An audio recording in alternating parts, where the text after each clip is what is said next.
dear beloved, Boss Mike Cervera. Yun. Sabi rito mga kababayan. Alam nyo, kaibigan ko to, kaya lang minsan, di ba? Kailangan na rin naman nating anuhin, di ba? Kailangan natin bigyan din ng opinion at pansinin yung mga sinasabi. Alam nyo naman tayo, di ba? Kailangan nating ipagtanggol si Pangulong Bongbong Marcos at ang unang pamilya dahil sa mga paninira nila. Oo, eto na nga, sabi ni Maring Sas Rogando. Oo, dahil nga etong Pangulo, mga kababayan, hindi nila maintindihan yung alin, yung private na na pag-celebrate ni Pangulong Bongbong Marcos. Hindi yata nila alam na kailangan din ng seguridad na masecure ang kaligtasan ni Pangulo. 'Di ba? Kaya nga ito ay nag-celebrate sa isang hotel, mga kababayan, na meron silang guest. Oo, hindi guest. Meron silang inimbita na matatanda na. Yung Duran-Duran, sino ba nakakaalam niyan? Hindi ko naabutan eh. Ano ba yung Duran-Duran? Masyadong masyado silang dito, apektado. Happy Pete, masyado silang apektado rito. Sabi dito, Duran-Duran, the Filipino people would like to know if you sang your 80s with white lines. Alam niyo yung mga pandali nila no? Halata mong mga bitter no?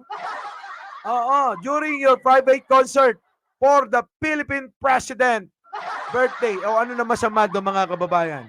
Kung mag-celebrate ng birthday si Pangulong Bongbong Marcos, wala bang karapatan? At wala bang karapatan na pribado yung gagawin niya at pili lang yung kanyang yung imbitado? Tapos ito pa, mga kababayan, ang sabi, which Filipino taxpayers paid for? Paano naman nasigurado, mga kababayan, na pera nga ng taong bayan ang ginastos? Mga kababayan, baka nakalimutan ninyo.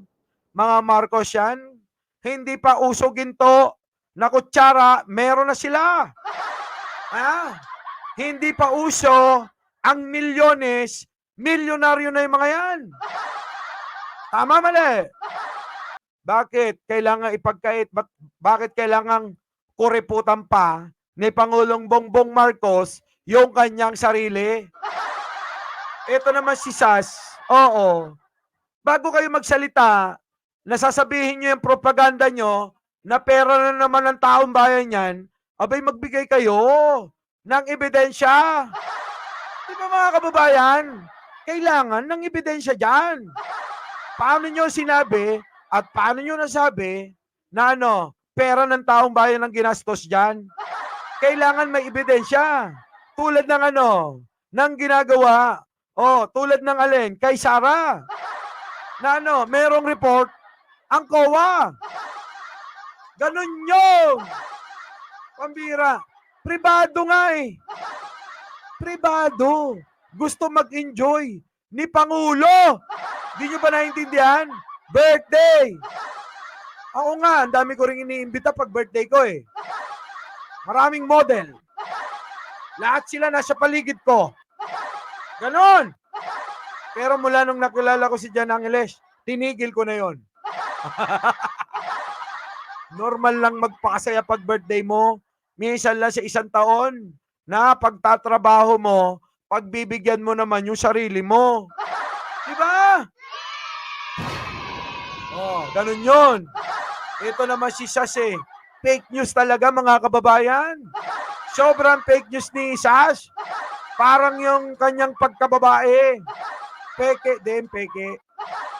Sabagay, minsan tinatamaan na talaga yung mga utak nila nung mga gamot na iniinom nila.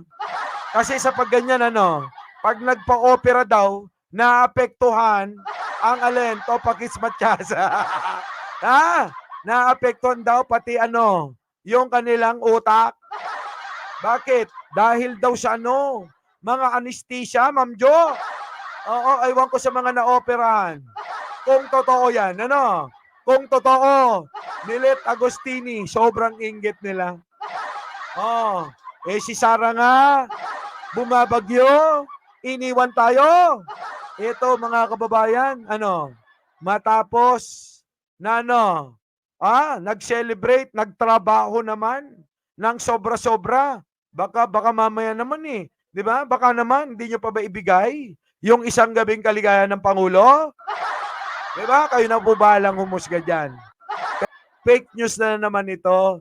Bago sana magsalita ito mga DDS na ating katunggali, dapat merong alin? Resibo. Kaso walang resibo. Di ba? Yun na nga, fake news. Parang yung alin? Yung pagkababae. Peke din, di ba?